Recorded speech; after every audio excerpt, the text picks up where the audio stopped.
ہمارے پیارے شیخ فرماتے تھے کہ یہ جو راتیں ابھی آئیں گی، بلکہ آ گئی، آج سے آ گئی عبادتیں، یہ فرمایا ایک ساری رات جاگ کر عبادت کر لیں، لیکن نہ کالی کو چھوڑتا ہے نہ گوری کو چھوڑتا ہے، تو کیا اللہ اس سے پیار کریں گے؟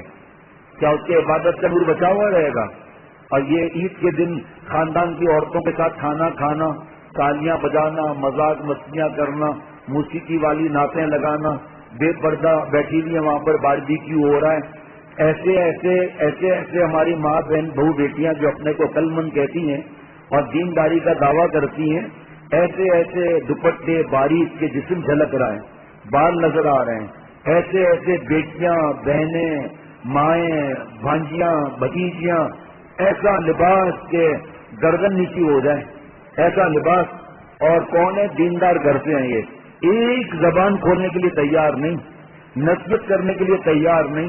تھوڑا جہاں حکومت ہے خاندان پر، جو بھی ہو چاہے بیٹی ہو کوئی بھی ہو، ذرا منہ بگاڑنے کے لیے تیار نہیں کہ بھائی آپ کی مرضی، آپ بات مانتے نہیں ہیں، مجھے آپ کے ہاتھ کا کھانا نہیں چاہیے، آج کے بعد کچھ بھی نہیں، خاموش بیٹھے ہیں، اور وہ شیر ہوتی جا رہی ہیں، ایسا چست لباس جسم سے چپکا ہوا، پورا جسم جھلک رہا ہے، اور کرتا بولتے ہیں پتہ نہیں کیا بولتے ہیں، لمبا جو ہوتا ہے سب عورتیں پہنتی ہیں، کرتا کہیں یا قمیض کے مجھے نہیں پتا، لیکن لمبا لباس ہے ڈھیلا، کیا سبحان اللہ مبارک لباس ہے، کیسا الحمدللہ چھپا ہوا لباس ہے اللہ کے کرم سے، گھر کے اندر والد اور بھائی وغیرہ بھی مطمئن ماشاءاللہ، اور حیا اور بے حیائی کا اور حیا کا جنازہ ایسا نکلا ہوا ہے، بالکل چست لباس، مردوں کو ہی پہننا منع ہے، تو عورتیں کہاں سے پہن رہی ہیں؟ اتنا چست لباس کے لباس کی جسم کی بناوٹ تک معلوم ہو رہی ہے، ایسا لباس، اور پھر وہ جو کرتا میں کہہ رہا ہوں یا جس کو قمیض کہتے ہیں جو بھی ہے لمبا، وہ گھٹتے گھٹتے شرٹ بن گیا، اب بے حیائی کا کیا حال ہوگا؟ بیٹے اور بیٹیاں، اسی ماں کی بیٹے اور بیٹیاں، ان کی حیا کا کیا حال ہوگا؟